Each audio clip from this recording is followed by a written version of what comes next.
क्या अलग है उसमें कि हर कोई उसे सीधा लेजेंड सचिन तेंदुलकर से कंपेयर करने लगा है अब। इस उम्र के खिलाड़ी अच्छे जरूर होते हैं, लेकिन यशस्वी जायसवाल जो कि ऑलरेडी टीम इंडिया के सेटअप में है, वो भी इस इम्पैक्ट और स्ट्राइक रेट के साथ बैटिंग नहीं कर पा रहे जिसके साथ ये लड़का कर दे रहा है। वैभव सूर्यवंशी खुद ही 15 साल का है और 19वां साल खत्म हुआ है आईपीएल का। तो जब से उन्होंने ग्राउंड पर कदम रखा है, उन्होंने तो यही देखा है ना कि किस तरीके से बॉल को पीटा जाता है।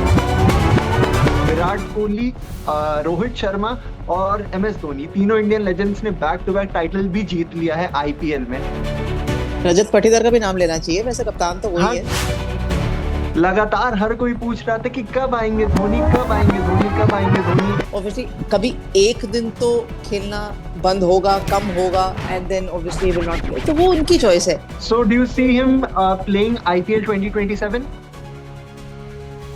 नमस्कार, इंडिया न्यूज देख रहे हैं आप। और आईपीएल का काफिला जैसे ही खत्म हुआ तो हमने सोचा कि आईपीएल को जिसने सबसे करीब से देखा हुआ है उन्हें लेके आते हैं, उनसे बातचीत करते हैं और जानते हैं कि किस तरीके से ये जो आईपीएल का पूरा एक्सपीरियंस रहा है अंजुम चोपड़ा मैम का उनके साथ, तो वो हमें शेयर भी करेंगे अपने सारे एक्सपीरियंस और बताएंगे भी कि भाई ये आईपीएल जो इतने सारे केओस से भरा हुआ था, इतने सारे बैंटर से, राइवलरी से, ना जाने क्या क्या, कभी कोई कैप्टन किसी टीम को टारगेट कर रहा है, कभी दूसरी टीम के सोशल मीडिया पे तीसरी टीम को वहां पे पकड़ के घसीट लिया जाता है, कभी कोई टीम किसी को 49 पे ऑल आउट करवाती है, फिर वो पूरे के पूरे सीजन से बाहर हो जाती है। तो ये जो केओटिक सीजन था मैम, सबसे पहले इसका एक्सपीरियंस कैसा था? बहुत अच्छा था आयुष, बहुत अच्छा था, बड़ा मजा आया। बिकॉज क्रिकेट बहुत अच्छी हुई। और आई थिंक इस बार शायद एक आध मैच ही बारिश के चलते थोड़ा खराब हुआ था। और जी। एक मैच जैसे आपने जिक्र किया 49 और लो स्कोरिंग अफेयर, एक या दो मैचेस से। But overall I think cricket बहुत बढ़िया था। मैं तो ये सोच रही हूँ, जब पहला सीजन हुआ था, जब ब्रेंडन मैकलम ने वो पारी खेली थी 150+ रनों की, वो वाला जी। सीजन, और आज ऑलमोस्ट 19th सीजन खत्म होने के बाद हम जब देख रहे हैं, तो देख रहे हैं कि कितने सारे स्कोर्स कहाँ से कहाँ पहुंच गए। कहाँ पहले 150 160 पे ऐसा लगता था बहुत अच्छा स्कोर है, और अब 240 230 भी सोच रहे हैं कि क्या ये सेफ है या नहीं। जी। तो मैम 230 240 जिस एक लड़के के बदौलत सबसे ज्यादा लगे हुए हैं ना, जो स्टोरी है इस आईपीएल की, सबसे पहले उस पर बात करना चाहूंगा। Vaibhav Suryavanshi, orange cap holder, MVP, highest strike rate, सब कुछ 15 साल की उम्र में उसने कर लिया। बस एक ही चीज बाकी है जो शायद हो सकता है कि 16 साल की उम्र में वो आईपीएल की ट्रॉफी भी उठा ले, जिस तरीके की वो बैटिंग कर रहा है, क्योंकि वो 300 से स्ट्राइक रेट से नीचे बात नहीं करता। आपने भी बहुत करीब से देखा, क्या अलग है उसमें कि हर कोई उसे सीधा लेजेंड सचिन तेंदुलकर से कंपेयर करने लगा है अब। कंपेयर इसलिए कर रहे हैं क्योंकि जब Sachin Tendulkar international cricket scene पर आए थे, तो वो भी इसी उम्र के थे। जी। और इस उम्र के खिलाड़ी अच्छे जरूर होते हैं, लेकिन जिस तरीके से वर्ल्ड बीटर्स की जो श्रेणी होती है, या जिसमें गिनती में हम करते हैं कि ये तो वर्ल्ड चैंपियन से भरे हुए प्लेयर्स हैं, बहुत अच्छे प्लेयर हैं। तो जब सचिन तेंदुलकर भी आए थे, तब वो भी इस उम्र में ही आए थे, एंड बहुत जल्दी खेले थे इंडियन टीम के लिए, and the rest is history, Bharat Ratna Sachin Tendulkar. और ये भी इसी इसी श्रेणी में है। तो कंपैरिजन इस वजह से है कि इतने कम उम्र में यहाँ वैभव ने भी वही करके दिखाया है, जो आई थिंक अर्ली 90s में, जहां से सचिन तेंदुलकर साहब की जर्नी शुरू हुई थी। जी। मैम सचिन सर को जब भी हम इमेजिन करते, लाइक हम तो उस वक्त थे भी नहीं जब उन्होंने डोमिनेट करना शुरू कर दिया था बड़े बड़े बॉलर्स को। बट हम जब भी वो इमेजिन करते इनिंग्स को, तो हम देखते हैं कि एक 15 साल का लड़का है, वो आया है और वो वर्ल्ड क्लास बॉलर्स को डोमिनेट कर रहा है। और सूर्यवंशी की भी एकदम एग्जैक्ट सेम छवि है, बट इम्पैक्ट और स्ट्राइक रेट, ये जो शायद अभिषेक शर्मा से हम एक्सपेक्ट करते हैं, शुभमन गिल, यशस्वी जायसवाल जो कि ऑलरेडी टीम इंडिया के सेटअप में है, वो भी इस इम्पैक्ट और स्ट्राइक रेट के साथ बैटिंग नहीं कर पा रहे जिसके साथ ये लड़का कर दे रहा है। क्या डिफरेंट बना रहा है इसे बाकी सबसे? देखिए, जब सचिन तेंदुलकर ने अपनी क्रिकेट सीखी थी, तो अब T20 नहीं था, और T20 जी। की प्रैक्टिस नहीं करते थे, वो टेस्ट मैच क्रिकेट खेलने की प्रैक्टिस करते थे, रेड बॉल से खेलने की प्रैक्टिस करते थे, एंड देन वनडे क्रिकेट पर आए। लेकिन वो वनडे क्रिकेट खेलना पहले सीख गए थे, या ज्यादा जल्दी सीख गए थे then the generation of mister Gavaskar and mister Kapil Dev. Vaibhav ji. Suryavanshi खुद ही 15 साल का है और 19वां साल खत्म हुआ है आईपीएल का। तो जब से उन्होंने ग्राउंड पर कदम रखा है, उन्होंने तो यही देखा है ना कि किस तरीके से बॉल को पीटा जाता है, किस जी। तरीके से लंबे लंबे छक्के या चौके मारे जाते हैं और जोर से बॉल मारी जाती है। तो जब उन्होंने इस दौर में, इस एरा में सीखना शुरू किया, तो इस एरा में आपको कोई ये तो कहेगा नहीं कि आप डिफेंस प्रैक्टिस करना शुरू करिए और आप play the ball along the ground, ये प्रैक्टिस करिए। लोग कहेंगे अगर आपको गैप दिखा चौका मारिए। सो बिकॉज क्रिकेट यहाँ इवॉल्व हो गई है, इसी वजह से फर्क है। अभिषेक टेस्ट मैच की प्रैक्टिस भी करता है या करता हुआ आया है, चाहे शुभमन गिल है, वो तीनों फॉर्मेट्स खेल रहे हैं। सो जी अब वैभव अभी वहां पहुंचा नहीं, वैभव सिर्फ वहां आया है जहां उसको अटैक करना है। जी इसका मतलब ये नहीं है कि वो टेस्ट मैच नहीं खेल सकता, खेलेगा, आई एम श्योर आगे जाके खेलेगा। आगे क्या होता है वो वक्त बताएगा, लेकिन कम से कम जिस फील्ड की वो प्रिपरेशन कर कर आए हैं, उस फील्ड में तो वो बहुत अच्छा कर रहे हैं ना, तो ये एक बहुत अच्छी चीज है। मैम, अब चलते हैं अपने चैंपियंस की तरफ, आरसीबी। विराट कोहली के स्ट्राइक रेट को लेकर बहुत सारी बातें होती हैं। फाइनल के रात उन्होंने बताया कि भाई स्ट्राइक रेट मर्चेंट्स जितने हैं उनको मेरे तरफ से ये जो मेरे फाइनल की पारी है ये एक जवाब है। तो वो जो पारी थी और साथ में back to back title defend करके विराट कोहली, रोहित शर्मा और एमएस धोनी, तीनों इंडियन लेजेंड्स ने बैक टू बैक टाइटल भी जीत लिया है आईपीएल में। उसके बारे में कुछ बताइए मैम। रजत पाटीदार का भी नाम लेना चाहिए, वैसे कप्तान तो हाँ, वही है। As a captain Rajat Patidar, rightly said. तो आई थिंक बहुत बड़ी चीज है। देखिए, एक बार टाइटल जीतना बड़ी बात होती है, दो बार जीतना एंड कंसेक्यूटिव ईयर्स में जीतना भी बड़ी बात है। एंड आई लाइक जो रजत ने बोला अपनी प्रेस कॉन्फ्रेंस में, that they just didn't play cricket, they dominated, which is absolutely true. They actually dominated and they looked like a team on a mission. तो बहुत अच्छी चीज है। I mean, at the end of the day देखिए, हम अपने प्लेयरों की बात करते हैं, कितना अच्छा एक प्लेटफॉर्म दिया है आईपीएल ने बहुत सारे डोमेस्टिक प्लेयर्स को, इंडियन क्रिकेटर्स को। आज अगर हम 24 एंड 26 के T20 वर्ल्ड कप विनर्स हैं, तो जो हमारी प्रेपरेशन है या जो ग्रूमिंग है, ओवरनाइट तो आप सीधा आईपीएल टीम के फ्रेंचाइज के साथ नहीं पहुंच जाते, किसी के साथ और खेलने 11 में नहीं पहुंच जाते। उसके पीछे आपका होमवर्क रहता है, स्काउटिंग रहती है, फिर आप अपनी जगह बनाते राइट। हैं। So it's a very on going process, ये ओवरनाइट का प्रोसेस नहीं है। तो बहुत अच्छी चीज है। एंड आई अच्छी बात यह है कि Virat is such an accomplished cricketer, so is Rohit, M S, I mean, how I see it, कि इनको किसी को प्रूव करने की कुछ जरूरत नहीं है।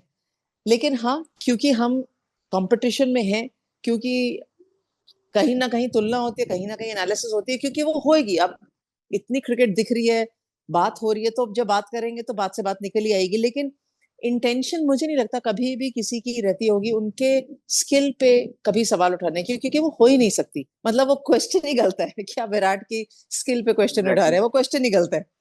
बट ये है कि बिकॉज बातें होती है इस वजह से होता है। But I I mean, it's such a nice thing कि हम उस एरा में हैं, जहां रोहित, एमएस एंड विराट ऐसे क्रिकेटर्स खेले हैं, जहां सचिन तेंदुलकर साहब को क्रिकेट खेलते हुए देखा है। So I think we are just blessed, and now we are watching Vaibhav Suryavanshi, Abhishek Sharma, Shubman Gill. Take nothing away from Shubman Gill also, I think is a class player. So ये अच्छी चीज है ना कि आसपास क्रिकेटर्स और अच्छे क्रिकेट देखने को मिल रहा है। Exactly ma'am. तो मैम, आपने विराट का नाम ले लिया, रोहित ने भी इस साल अच्छा खेल लिया, बट जो तीसरा नाम था ना, उसने अपने फैंस को बहुत डिसअपॉइंट किया है। एमएस धोनी। लगातार हर कोई पूछ रहा था कि कब आएंगे धोनी, कब आएंगे धोनी, कब आएंगे धोनी। इसके बाद स्पेकुलेशंस ये चलने लगी कि एमएस धोनी और सीएसके के बीच रिफ्ट आ चुकी है। आपके कानों तक कुछ ऐसी बात पहुंची थी क्या? नहीं, मेरे कानों तक ऐसी कोई बात नहीं पहुंची, और मैं ढूंढने भी नहीं जाती ऐसी बातें। एमएस धोनी के हम सारे फैंस हैं, मतलब जी। ऑब्वियसली मैं भी चाहती हूँ कि वो खेलते रहें, बट ऑब्वियसली कभी एक दिन तो खेलना बंद होगा, कम होगा, and then obviously will not play, तो वो उनकी चॉइस है। ये किसी ने नहीं कहा कि वो अगले सीजन खेलेंगे नहीं खेलेंगे, या वो एक मैच खेलेंगे, 10 मैच खेलेंगे, वो उनकी अपनी कॉल है। जहां तक पहले की बातें थी, आई थिंक सीजन से पहले ऑब्वियसली वाज प्रिपेयरिंग। अगर उनको इंजरी नहीं होती तो शायद वो स्टार्टिंग ही करते, या इम्पैक्ट प्लेयर के, वो पता नहीं कहाँ खेलते, कैसे खेलते, लेकिन खेलने के लिए प्रिपरेशन तो वो कर ही रहे थे। सो उम्मीद यही है कि at least we get to see MS Dhoni back on the park again. So do you see him playing IPL 2027? It's not about what I wish to see him play IPL 2027. Whether he plays or not, how he feels it, it's going to be his decision. Okay. Ma'am, Shubman Gill की आपने बात की कि शुभमन गिल भी class apart खिलाड़ी हैं, और शुभमन गिल ने जब जनवरी में ना वो T20 वर्ल्ड कप के स्क्वाड को मिस किया था, तो एक बहुत अच्छी बात कही थी उन्होंने कि मेरे तकदीर में जो लिखा हुआ है ना वो मुझे एक ना एक दिन मिल ही जाएगा। और उस तकदीर से लेकर जो मेहनत तक का सफर है, वो स्ट्राइक रेट मेंटेन करना, 700 प्लस का सीजन लगाना, सब कुछ एक साथ करके दिखाना। तो क्या अब टीम इंडिया में शुभमन गिल वापस आ सकते हैं, और एज अ कैप्टन क्या अब टीम इंडिया शुभमन गिल को देख सकती है तीनों फॉर्मेट के लिए? देखिए, इंडियन टीम के दरवाजे कभी भी किसी के लिए बंद नहीं होते। इट्स जस्ट दैट उस समय क्या स्थिति है, कौन से प्लेयर अवेलेबल है, कौन सा प्लेयर कितने फॉर्म में है। वो टीम में नियुक्त किए गए as a vice captain, and जब वो वाइस कैप्टन अनाउंस हुए थे तब उससे एक सीरीज पहले अक्षर पटेल वाइस कैप्टन थे इंडियन टीम के। राइट। तो तब किसी ने ये नहीं पूछा कि अक्षर पटेल को क्यों हटाया। लेकिन जब शुभमन राइट। शुभमन गिल हटे या वापस इंडियन टीम के साथ नहीं दिखे तो सबने बोला अरे शुभमन गिल नहीं। So I think we also need to understand and respect other players who are around also. मैं ये नहीं कह रही कि शुभमन वापस नहीं आ सकते, बिल्कुल आ सकते, क्यों नहीं आ सकते। लेकिन क्या जो सिलेक्टर्स हैं वो उनको देखते हैं वो उस पोजीशन पे as we speak. I am not talking कि वो 6 महीने बाद क्या स्थिति होती है, मैं आज की बात कर रही हूँ। अगर वो देखते हैं वेरी गुड, नहीं देखते वो कहेंगे 6 महीने बाद देखेंगे जी हम कि शुभमन आ जी। सकते हैं कि नहीं आ सकते, वैभव आ सकते हैं कि नहीं आ सकते, तो ये कॉल तब लेंगे। लेकिन इंडियन टीम के दरवाजे और you know the kind of talent that we have, that we possess, अभी तो यशस्वी जायसवाल का नाम हम ले रहे थे, मतलब राइट। उस यंग प्लेयर ने कुछ भी गलत नहीं किया, लेकिन वो किसी भी टीम में नहीं है, या अगर एग्जैक्टली। है तो एग्जैक्टली। श्योरिटी नहीं है कि वो खेलेंगे या नहीं खेलेंगे, barring the test exact. Match. तो या अभी राइट। उनको भी तो लग रहा होगा ना कि उन्होंने तो कुछ गलत नहीं किया, लेकिन वो कहाँ है इस समय। मैम एक और सवाल है कि इस आईपीएल में ना मिड सीजन एक बात बहुत ज्यादा फैल गई थी कि भाई लोगों की आईपीएल से ना अब पॉपुलैरिटी जो आईपीएल की वैसी नहीं रही, अब लोगों का मन उब चुका है। टीआरपी रेटिंग गिर चुकी है, तमाम बातें चल रही थी कि टीवी रेटिंग्स गिर चुकी है, लोग देखना नहीं चाहते हैं। और कई लोग इसमें ऐसे भी थे जो आके कह रहे थे कि एमएस धोनी के ना खेलने की वजह से ऐसा हो रहा है। तो आपको लगा जब आप गए स्टेडियम में या फिर कमेंट्री बॉक्स में जब आप थे, तो आपको लगा कि हाँ यार इस बार वो ऑडियंस का जो मजमा था, वो जो सैलाब था जो हर सीजन आता था, वैसा कुछ नहीं दिख रहा है, या फिर पिछले बार से भी ज्यादा था इस बार लोग? मेरे को तो ऐसा कुछ नहीं दिखा, हर stadium was almost packed, every stadium अच्छा एनर्जी अच्छे क्राउड के साथ आता था। फाइनल हमने देख ही लिया, पैक्ड स्टेडियम था फाइनल में। जी। मुझे तो ऐसा नहीं लगा। आई थिंक क्या होता है कि ये स्टेटमेंट मैं समझ सकती हूँ क्यों आई होगी, क्योंकि T20 वर्ल्ड कप के तुरंत बाद हमने आईपीएल इस बार ही देखा। तो जी। वो इस और जो 24 वाला था वो आईपीएल खत्म होने के बाद T20 वर्ल्ड कप था, तो तब लगा रहे राइट। T20 वर्ल्ड कप बहुत ज्यादा हो गया। सो आई थिंक वो बैक टू बैक इतने बड़े टूर्नामेंट्स को देखने में थोड़ा सा लगता है, and which is fair also because intensity as a viewer and as a keen follower of the sport हमेशा सेम ही रहती है। यार हम चाहते हैं अपनी टीम जीते, हम चाहते हैं कि प्लेयर उसी तरीके से खेले जैसे खेलता रहता है, बट तो थोड़ा सा वो लगता है। लेकिन जहां तक ऑडियंस की बात थी, I am pretty certain numbers जब भी आएंगे ब्रॉडकास्टर के अच्छे ही होंगे। स्टेडियम में तो मुझे ऐसी कोई दिक्कत नहीं लगी, लगा कि स्टेडियम में क्राउड आ रहा है। Exactly ma'am. आईपीएल भी बहुत ज्यादा बदल चुका है। वो आरसीबी जो कभी बॉटम ऑफ द टेबल रहती थी, आज वो डिफेंडिंग चैंपियंस है, अपने टाइटल को डिफेंड कर लिया। इनफैक्ट अटैकिंग चैंपियंस बन गए इनफैक्ट वो इस बार। और साथ ही में अगर बात करें मुंबई इंडियंस जो कि 5-5 टाइम की विनर थी, वो बॉटम ऑफ द टेबल थी। और पूरे season Hardik Pandya versus Mumbai Indians, Hardik Pandya versus MI management, तमाम बातें चली हैं। तो क्या आपको लगता है कि सच में ड्रेसिंग रूम में कोई दिक्कत थी हार्दिक पांड्या के साथ, कुछ ऐसा था जिसके वजह से मुंबई इंडियंस की तरफ से जो रिजल्ट्स आए हैं वो उस तरीके के नहीं आए जैसा एक्सपेक्ट किया गया था, कि इतने सारे सुपरस्टार्स है टीम में फिर भी टीम 10वें नंबर पे लगी हुई है? देखिए, जहां तक ड्रेसिंग रूम की बातें हैं वो तो हमारे तक नहीं आती, और मैं एज आई सेड अर्लियर मैं ढूंढने भी नहीं जाती क्योंकि मैं I have a job to do, and और मैंने वो सब नहीं भी सुना। लेकिन जो ऑन ग्राउंड परफॉर्मेंस है, अगर इतने सारे सुपरस्टार्स हैं टीम में और फिर डिलीवर नहीं कर रहा, तो उसमें जाके ये समझने की जरूरत नहीं होती कि सब ठीक है या नहीं है। ऑब्वियसली सब नाराज खुश तो नहीं होते, वो नाराज ही होते हैं, ना खुश होते हैं एंड सैड होते हैं। उसके बाद सिर्फ हार्दिक के ऊपर आई थिंक सवाल उठाना इसलिए उठाते हैं क्योंकि वो कप्तान है, विच इज ट्रू, बट बाकी भी जी। तो खिलाड़ी थे, एंड स्थिति कई दफा ऐसे भी थी जहां मुंबई जीत सकता था, नहीं जीती, या क्लोज मैचेस हैं जो उनके हाथ से निकल गए। जीते हुए they've been there, they've done that, they've been successful earlier, so they know how to win matches, win tournaments. But ठीक है, अभी अभी वो समय है जहां और टीम्स डोमिनेट कर रही हैं, तो ये भी एक फेज है कि अब बाकी टीमों ने पहले इवॉल्व कर लिया है, वो वही अचीव करना चाहते हैं जो एमएस धोनी या चेन्नई सुपर किंग्स ने या मुंबई इंडियंस ने पहले अचीव किया। So it's very good, as I say league is here to stay. तो in a circle if you have different champions तो बहुत अच्छा रहेगा, बिकॉज वो और कंपटीशन बढ़ाएगा। Exactly ma'am. और इसी के साथ एंड ऑफ दी सेक्शन पे जाते जाते एक टीम है जिसने इस बार जब शुरुआत किया तो ऐसा लगा कि भाई अब इसे सीधा चैंपियन डिक्लेयर कर दीजिए, और जब खत्म किया तो हम ये कह रहे थे कि ये कैसा टर्न अराउंड था भाई। 7 के 7 मैच जीते हो आप, उसके बाद से सारे मैचेस हार गए आप। पंजाब किंग्स की बात कर रहा हूँ, क्या लगता है सोशल मीडिया के वजह से पंजाब किंग्स का जो पूरा ट्रैक था वो डिरेल हो गया, या फिर कुछ कमियां थी जो शुरू से ढकती हुई आ रही थी, पर जैसे ही बैटिंग ऑर्डर एक्सपोज हुआ वो सारी कमियां और ज्यादा उजागर हो गई? दोनों ही बातें हो सकती है, मैं सोशल मीडिया की बात बिल्कुल नहीं करी। दोनों बातें हो सकती हैं कि सडनली बैटिंग ऑर्डर एक्सपोज हो गया एंड बॉलिंग में इतना दमखम नहीं था या स्ट्रेंथ नहीं थी या डिलीवर नहीं कर पा रहे थे। वो भी कारण हो सकता है। और ये भी कारण हो सकता है कि लॉस ऑफ फॉर्म, बिकॉज कहाँ से शुरू जी किए थे एकदम से। और हर टीम में आता है, ऐसी कोई टीम नहीं होती जो जीती रहती हारती नहीं। इवन आरसीबी भी हारी, पिछले सीजन भी 9 मैचेस जीती थी लीग मैचेस में। इस सीजन भी 9 लीग मैचेस जीती एंड देन फाइनल खेली और जीती। सो वो तो डिप तो जी। आता ही है। मुझे लगता है answer Shreyas and Ricky Ponting भी ढूंढ रहे होंगे कि ऐसा क्या हुआ, व्हाट हिट्स देम डायरेक्टली और इनडायरेक्टली। बट वो आंसर वो भी ढूंढ रहे हैं कि क्या हुआ और कैसे, बिकॉज उसको करेक्ट भी तो करना है। आई एम श्योर उन्होंने मैम मुझे बहुत सारी लगता चीजें है ट्राई ना करी। कि मुझे लगता है कि जो फील्डिंग थी ना पंजाब किंग्स की, जो उन्होंने बैक टू बैक मैचेस में बैक टू बैक कई सारे कैचेस ड्रॉप कर दिए, इस बार हाँ, फील्डिंग भी बहुत ज्यादा खराब रही है आईपीएल के हिसाब से अगर देखा जाए तो। वन ऑफ मैं स्टैट्स देख रहा था ईएसपीएन क्रिकेट इन्फो पे, शायद 2023 की 2022 के बाद सबसे खराब फील्डिंग के स्टैट्स इस साल निकल कर आए हैं। तो क्या बहुत फील्डिंग सारे भी एक बहुत कैचेस। बड़ा कारण हो सकता है? 100% हो सकता है। किस खिलाड़ी का कैच कहाँ छूटा, किस स्थिति पे छूटा, और वहां से उस प्लेयर ने कहाँ से क्या कर दिया।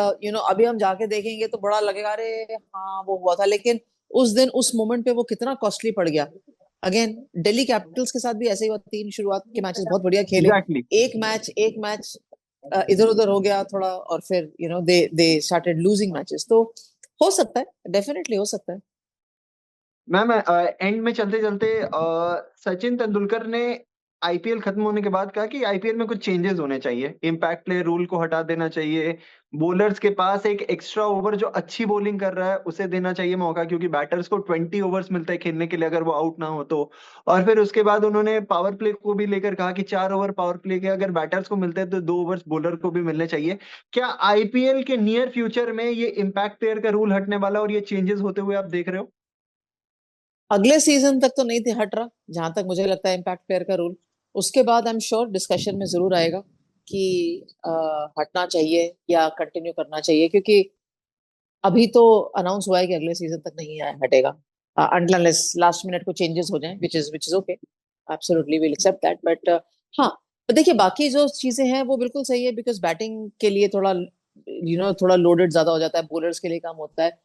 ओवरनाइट तो नहीं होंगे, वो कैसे होंगे, कैसे डिस्कस, कैसे प्रैक्टिकली इम्प्लीमेंट होगा।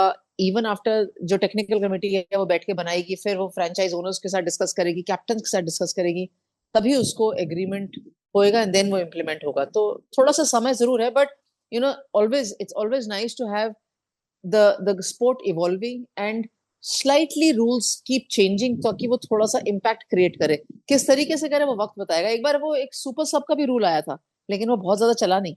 इम्पैक्ट प्लेयर का जी। रूल तो चल गया काफी समय। सो आई एम श्योर अच्छा ये भी इसका भी अ, अच्छा एनालिसिस करके इम्प्लीमेंटेशन होगा।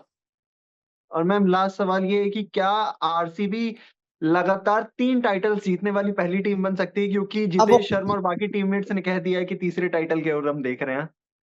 देखना भी चाहिए, बिल्कुल बिल्कुल देखना चाहिए, बिकॉज वो तो बहुत बड़ी चीज है। देखिए टीमें तो बदलेंगी नहीं है, तो ऑक्शन तो हो चुका है, टीमें बन चुकी हैं।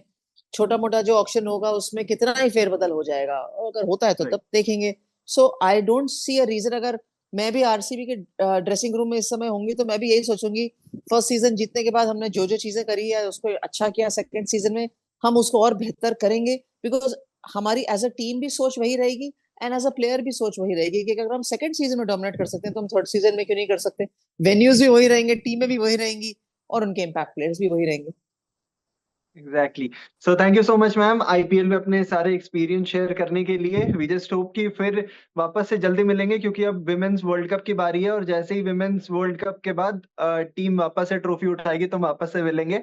तब तक के लिए, अगर ये वीडियो पसंद आया हो, अगर ये इंटरव्यू इंटरेक्शन पसंद आया हो, तो आपको इस वीडियो को, इस इंटरव्यू को शेयर करना है अपने तमाम दोस्तों के साथ, जो कि आईपीएल के बाद बहुत ज्यादा खो से गए थे, जो ये सोच रहे थे कि यार आईपीएल में क्या कुछ हो गया, उन सबका जवाब अभी तक नहीं मिला है। तो एक क्लियर कट आंसर, एक क्लियर कट एनालिसिस आज आपको मिल गई the one and only Anjum Chopra ma'am की तरफ से। और अभी के लिए दीजिए हमें इजाजत। शुक्रिया। Thank you.